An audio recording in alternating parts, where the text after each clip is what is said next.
Hi, I'm Alex Pault, and I'd like to welcome you to another episode of Talking Timepieces, where we talk about watch collection and horology. Today we're going to take a look at this very fake Vacheron Constantin. The reason I say it's very fake is because I did a check on the watch type, and I did a Google lens check on the actual photograph of the face of this watch, and Vacheron doesn't make a watch of this basic design. They do have a perpetual tourbillon, but it doesn't look like this. So, but then again, we can't all rely on our knowledge of the Vacheron catalog to detect fakes. So we're going to take a close-up look at this, and I'll point out some of the things about this watch that'll show you that it's fake, because fakes can be pretty lies, but at the end of the day, they're still lies. And they're also insulting your intelligence, because they're thinking that you could believe that a watch of this nature could be projected to be worth over $100,000. So let's turn the camera around and take a close look at this very fake Vacheron Constantin.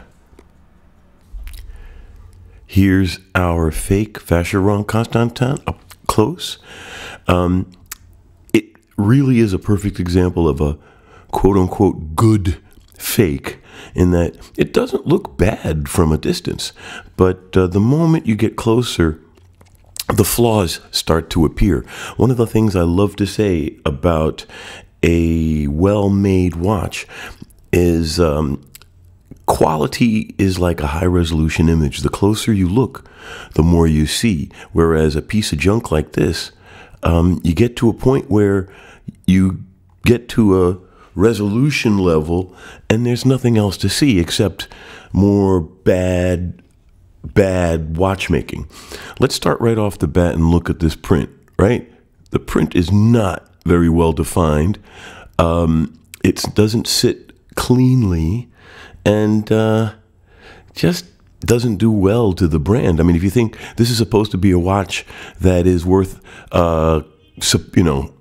if this was the perpetual tourbillon, they called it, you're looking at 6 figures worth of watch.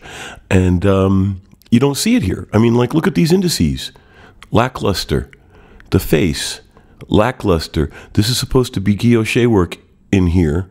And it just looks sad. You know, it's not well defined. It's not crisp. Nothing pops. And the same thing goes for the subdials. All right. It's just not a very well-made piece. And now here's where we really can see the difference. Number one, this is not a tourbillon. Number two, an open bridge of this style is Vacheron doesn't do. They've done open bridges, but not with this kind of guilloche kind of look, whereas this is very poorly done. You can see along the edges of this bridge that it was just stamped out. The Geneva seal means that the screws need to be finished. These screws are not finished. And then, of course, this is a standard balance wheel, not a tourbillon. It's not even a free-sprung balance. You can see the 2 control arms for the balance wheel.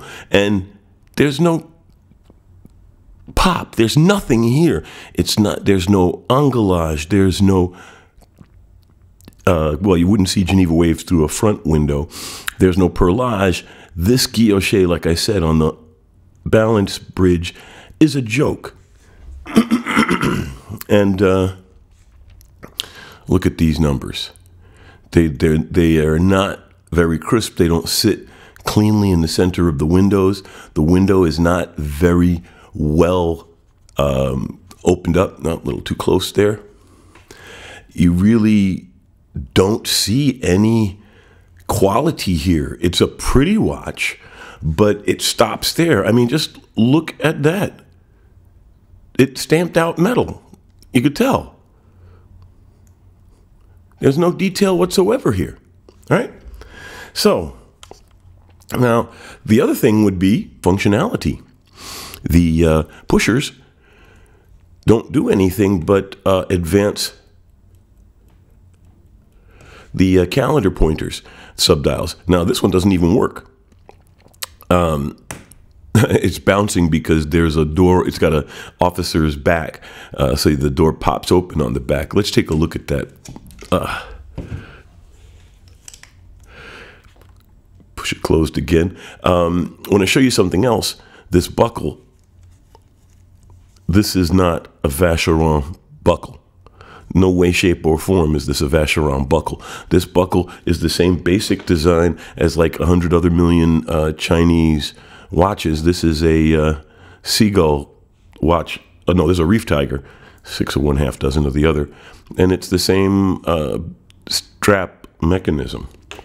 So this, again, it's a pretty fake, but the moment you get up close, you see all of the badness of the watch. I mean, you know, this engraving is not the best quality. Again, nothing pops. Nothing says that this is a luxury piece. I mean, like, wristwatch check. Let's look at my $3,000 Longines.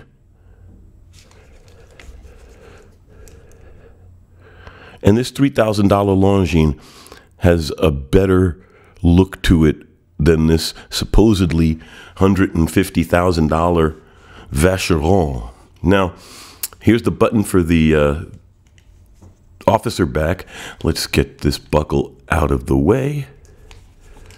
You know, the fact that it has this little tilt mechanism just tells you right away, you know, there's nothing on the up and up about this watch. So here, now let's read the back real quick, just so you can see the audacity of the level of this fake, right?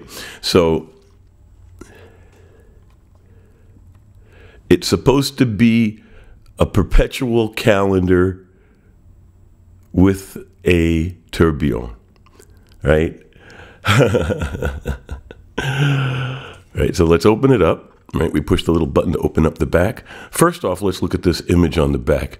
It's not a bad looking image, but it's obviously printed. At this caliber, it would be painted in there, you know, or at least inlaid enamel. But I mean, if you, here, let's zoom in a little bit along the edge there, right? You know, just look at the way it's laid in to the watch back. And also, it's a pretty image, but the colors are kind of muddy. It's really not, you know, again, it looks pretty, but the closer you look, you see things like these milling flaws around the edge of the door, right? You know, look at these milling flaws. Okay, so let's look at the movement itself. It does say Vacheron Constantin very proudly on it. But as we know, it's a lie. And it's not even a good lie, okay? Let's look at this. The rotor is very, very blandly engraved. And that's it. It says something on the case. And then look at that movement. That movement has no decoration. That movement has no decoration. There's no perlage. There's no Geneva wave. There's no angulage. Nothing has been done to this movement except put on an engraved rotor. It really is, it's an insult, actually. If you think about it, it's really an insult to you. It's an insult to anyone who's wearing this because they assume you're too stupid to see the differences, that you don't have that you're not sophisticated enough, you're not educated enough in these watches to make an intelligent decision and recognize that this watch is fake. So what other flaws did you see? Let's turn the camera around and close the episode. So that was our close-up look at the fake Vacheron. I would normally smash it, but this does belong to a friend, and as much as I would like to, I promised him I wouldn't destroy it. But I hope after seeing this episode and seeing the up-close flaws of this piece that he might change his mind. So thanks for taking the time to watch the episode, and if you did like it, please leave a like and subscribe and tell your friends. Thank you so much.